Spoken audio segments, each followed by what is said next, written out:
रही है, लगातार ईडी के सामने उनकी पेशी हो रही है, तो उनका बयान आना कोई ये बिल्कुल स्वाभाविक बताया इसको प्रेम शुक्ला ने कि ऐसा बयान कांग्रेस के नेताओं की तरफ से आना ही था, क्योंकि कांग्रेस के नेता ऐसे ही बयान देने के आदी भी रहे हैं।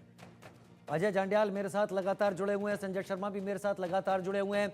अजय जांडियाल, फिलहाल मूवमेंट किस तरीके का आप देख पा रहे हैं? हालांकि एग्जैक्ट मूवमेंट की बात तो नहीं है, लेकिन फिर भी एक्टिव दिख रही है सिक्योरिटी जगह जगह जम्मू और आसपास के इलाकों में, क्योंकि जम्मू से रियासी के लिए माता के दरबार के लिए भी बहुत धार्मिक भक्त जाते हैं।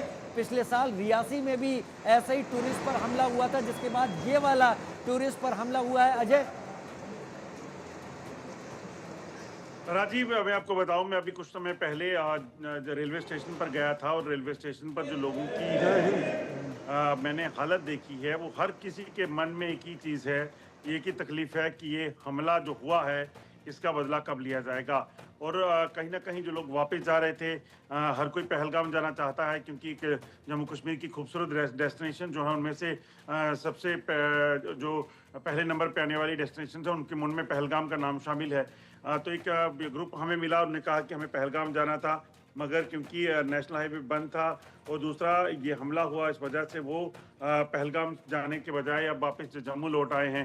तो ये एक चीज़ को कश्मीर के लोगों को सोचना होगा कि ये जो हुआ है उसके लॉन्ग टर्म नुकसान जो है वो काफ़ी होने वाले हैं। श्रद्धालु वैष्णो देवी आते हैं, मगर उसके साथ साथ कश्मीर भी जाते हैं। बाबा बर्फानी के दर्शनों के लिए लोग यात्रा पर आते हैं, मगर उसके साथ साथ वो आगे पीछे जो डेस्टिनेशन है उन पर भी खूबसूरत कश्मीर के मज़ा देखने के लिए, खूबसूरती देखने के लिए जाते हैं। तो ये चीज़ें जो है वो लॉन्ग टर्म में इम्पैक्ट करेंगी और सैलानी जो हैं वो वापस जो लौट रहे हैं, वो जो संदेश लेकर जाएंगे वो बड़ा इम्पोर्टेंट है। और जिन लोगों ने उस खौफनाक मंजर को देखा है जब उन पर हमला हुआ था, तो वो ज़्यादा आपको पता है कि लोग सुनेंगे, सुनना चाहेंगे, देखना चाहेंगे। तो ऐसे में वो चीज़ें जो है वो लॉन्ग टर्म के लिए काफ़ी इम्पैक्ट करेंगी। वहीं दूसरी तरफ सुरक्षा बलों के ऑपरेशन जो है वो कंटिन्यूसली हो रहे हैं। पहलगाम के उस पूरे जंगल के इलाके में घेराबंदी करके इन आतंकियों की धरपकड़ की कोशिश की जा रही है, ताकि जल्द से जल्द इन तक पहुंचा जा सके और इनको मार गिराया जा सके। ठीक है अजय जांडियाल, बहुत शुक्रिया आप मेरे साथ इस जानकारी के साथ जुड़े, बहुत धन्यवाद हमारे साथ जुड़ने के लिए। संजय शर्मा मेरे साथ लगातार इस वक्त जुड़े हुए हैं। संजय, और कोई एक्टिविटी देश की राजधानी में हो रही हो? क्योंकि कल के हमले के बाद से गुस्सा सभी में है, देश की जनता का मूड सभी राजनीतिक दल समझते हैं, भावना सभी राजनीतिक दल समझ रहे हैं, लेकिन फिर भी कांग्रेस में रॉबर्ट वाड्रा की तरफ से जो बयान आया, दुर्भाग्यपूर्ण ही कहा जाएगा कि उनको ऐसे मौके पर भी ये दिखाई पड़ रहा है कि क्योंकि हिंदू मुस्लिम में भेदभाव होता है, इसलिए हिंदू मुस्लिम में उन लोगों ने पहचान करके और लोगों को मारा है। वो क्या कहना चाहते हैं कि इस भेदभाव के चलते क्या कोई भी टेररिस्ट अटैक जायज है? इस पर कितने रिएक्शन मिल रहे हैं इस वक्त? देखिए, हमने सबसे पहले देखा राहुल गांधी का बयान आया, जो कांग्रेस के बड़े नेता हैं।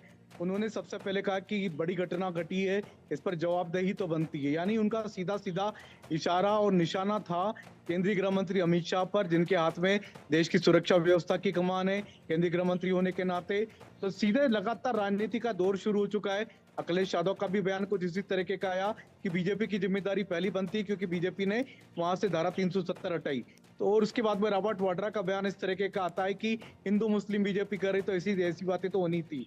तो ये लगातार ऐसी बातें हैं जिसको देश पर हमले की बजाय राजनीतिक रंग दिया जा रहा है। लेकिन ये ऐसा मौका है, ऐसी घटना है जिस पर पूरे देश को एक साथ खड़े होने की जरूरत है, चाहे राजनीतिक दल कोई सा भी हो। राजनीतिक दलों का रंग छोड़ करके सभी दलों को एक मंच पर आना चाहिए और पूरे देश को एक साथ ऐसी घटना की भर्त्सना करना चाहिए और कम से कम दुख जरूर जताना चाहिए, शोक जरूर जताना चाहिए, क्योंकि जो लोग मारे गए हैं वो सभी के सभी देश के निर्दोष नागरिक हैं। तो ये ऐसी घटना नहीं है जिस पर राजनीतिक रंग देना चाहिए। लेकिन चूंकि राजनीतिक दलों का काम ही राजनीति करना है, तो वो राजनीति शुरू हो चुकी है। लेकिन इस राजनीति को जवाब देने के लिए जहां तक सरकार की बारी, तो सरकार की तरफ अब सबकी निगाहें लगी हुई हैं और सरकार का काम एक्शन का है। सरकार कब एक्शन लेती है, क्या एक्शन लेती है, किस तरह की कार्रवाई करती है, इस बात पर सभी की निगाह सरकार की ओर लगी हुई है। और सरकार की आज बड़ी बैठक शाम को होने वाली है प्रधानमंत्री नरेंद्र मोदी के नेतृत्व में। और अभी मैं आपको इस समय बता दूं, इस समय भी प्रधानमंत्री नरेंद्र मोदी के घर पर, प्रधानमंत्री के घर पर 7 लोक कल्याण मार्ग पर राष्ट्रीय सुरक्षा सलाहकार अजीत डोभाल उनके साथ मौजूद हैं। दोनों के बीच में बैठकें हो रही हैं। क्या बैठकें हो रही हैं, ये शायद नहीं मालूम पड़ पाएगा, लेकिन इतना जरूर है कि आने वाली रणनीति पर जरूर विचार विमर्श हो रहा होगा। और शाम को जब सीसीएस की बैठक होगी उसमें सीडीएस को भी बुलाया गया, यानी तीनों सेनाओं के जो कमांड चीफ हैं जनरल अनिल चौहान, वो भी उसमें मौजूद रहेंगे, क्योंकि अब आने वाले समय की जो कार्रवाई होगी वो सेनाओं के भरोसे होगी, सेनाओं के हाथ में उसकी कमान हो सकती है। तो तीनों सेनाओं को हाई अलर्ट पर पहले ही रख दिया गया है और तीनों सेनाओं के कमांडर को यानी अनिल चौहान को बैठक में बुलाया गया। सीसीएस की राष्ट्रीय सुरक्षा सलाहकार अजीत डोभाल भी उस बैठक में होंगे। तो बड़े फैसले शाम को लिए जा सकते हैं और जहां तक क्या क्या फैसले हो सकते हैं, क्या क्या संभावना है, क्या क्या पॉसिबिलिटी हो सकती है, प्रधानमंत्री नरेंद्र मोदी ने दिल्ली आते से ही भारत लौटते से ही उन्होंने विचार विमर्श करना शुरू कर दिया है।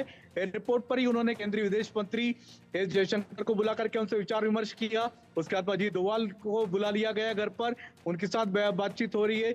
अमित शाह से उन्होंने कल ही